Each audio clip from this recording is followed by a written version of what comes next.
नमस्कार साथियों, हम बात कर रहे हैं आर्टिफिशियल रिप्रोडक्टिव टेक्नोलॉजी के बारे में। ये आर्टिफिशियल रिप्रोडक्टिव टेक्नोलॉजी क्या होती है और क्यों इस्तेमाल करते हैं? ये ऐसे इंसान जिनके अंदर नॉर्मल तरीके से फर्टिलाइजेशन नहीं हो पाता, उनमें हम इस तकनीक का इस्तेमाल करके फर्टिलाइजेशन करवाते हैं और एम्ब्रियो बनाते हैं और उसके बाद में जो है वो फर्दर डेवलपमेंट होता है। सबसे पहली चीज़, आर्टिफिशियल रिप्रोडक्टिव टेक्नोलॉजी कितने पार्ट में बटी हुई है?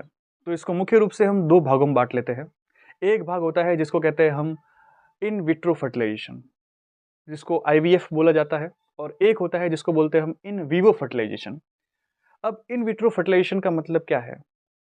अगर मैं फर्टिलाइजेशन मतलब मेल और फीमेल गैमेट को बॉडी के बाहर फर्टिलाइज करवाता हूँ, तो उसको बोलते हैं हम इन vitro fertilisation, IVF.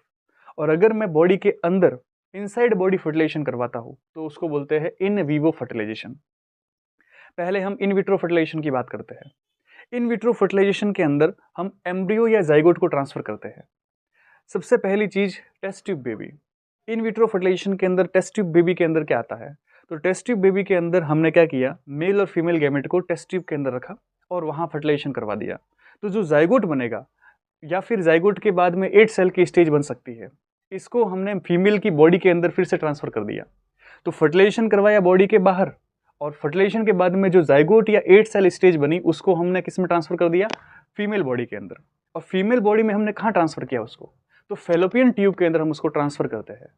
Fallopian tube में जो ट्रांसफर हो रहा है, उस टेक्नोलॉजी, उस टर्म को हम बोल रहे हैं ZIFT, जाइगोट इंट्राफेलोपियन ट्रांसफर। तो टेस्ट ट्यूब बेबी के अंदर एक तकनीक हो जाती है जाइगोट इंट्राफेलोपियन ट्रांसफर की, और दूसरी तकनीक को हम क्या बोलते हैं? दूसरी तकनीक ये है कि अगर सोचिए 8 सेल से ज़्यादा स्टेज बाहर बन गई है, 16 सेल की स्टेज बन गई है, 16 कोशिकीय अवस्था बन गई है, तो उन 16 कोशिकीय अवस्थाओं को हमको अब बॉडी के अंदर ट्रांसफर करवाना है। तो हम फेलोपियन ट्यूब में ट्रांसफर नहीं करवाएंगे, हम इसको यूटेरस में ट्रांसफर करवाएंगे। इस तकनीक को बोलते हैं इंट्रा यूटेराइन ट्रांसफर। तो टेस्ट ट्यूब बेबी के अंदर 2 तरीके हो जाते हैं, एक जिसको बोलते हैं हम जाइगोट इंट्राफेलोपियन ट्रांसफर, ZIFT, और दूसरे को बोला जाता है यूटेरस इंट्रा यूटेरस या इंट्रा यूटेराइन ट्रांसफर, IUT। ये दोनों ही टेस्ट ट्यूब बेबी के अंदर आ रहे हैं, और इन दोनों के अंदर ही हम क्या करवा रहे हैं? एम्ब्रियो को या जाइगोट को ट्रांसफर करवा रहे हैं बॉडी के अंदर। फर्टिलाइजेशन कहाँ करवाया? बॉडी के बाहर। इसलिए इसको हम किस में पढ़ते हैं? इन विट्रो फर्टिलाइजेशन में पढ़ते हैं। एक तरीका होता है जिसको बोलते हैं हम इंट्रासाइटोप्लाज्मिक स्पर्म इंजेक्शन।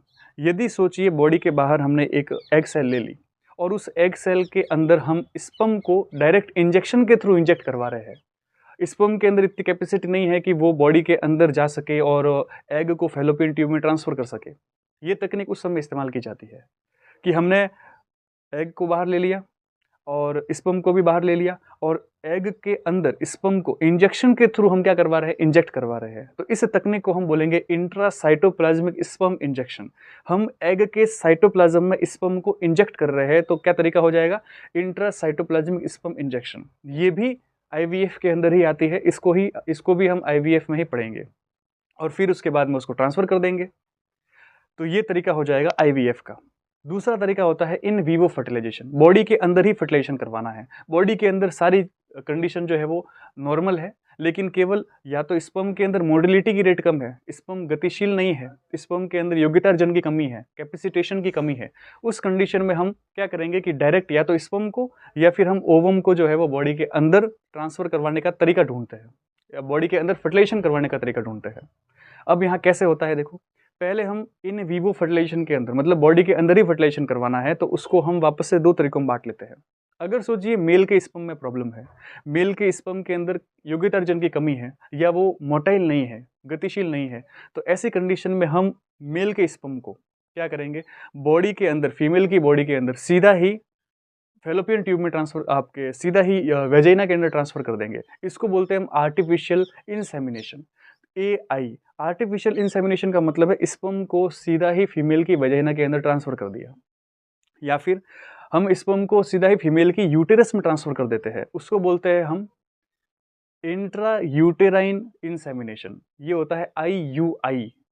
तो जो इन विवो फर्टिलाइजेशन है उसके अंदर मेल गैमेट को यूटेरस में इंसेमिनेशन के थ्रू डालना या इंसेमिनेशन करना, ये कहलाता है इंट्रा यूटेराइन इंसेमिनेशन, IUI। जबकि IUT जो है वो अलग है, जिसमें हम जाइगोट को या सॉरी एम्ब्रियो को हम ट्रांसफ़र कर रहे थे यूटेरस के अंदर, तो वो इन विट्रो फर्टिलाइजेशन आईवीएफ में आता था, जबकि आईयूआई जो है वो किस में आता है, ये आता है आपके इन विवो फर्टिलाइजेशन में। ये दोनों अंतर है, थोड़ा सा ध्यान रखना इसके अंदर।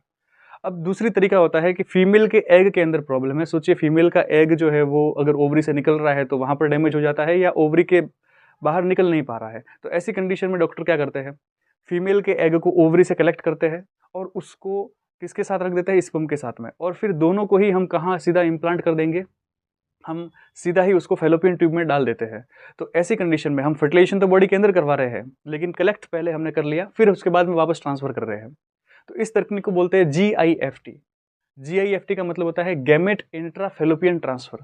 तो GIFT कब किया जाता है, जब बॉडी के अंदर फर्टिलाइजेशन करवाना है, और अगर हम बॉडी के बाहर फर्टिलाइजेशन करवा रहे हैं तो ZIFT हमने पढ़ा था इन विट्रो फर्टिलाइजेशन में IVF टेक्नोलॉजी के अंदर।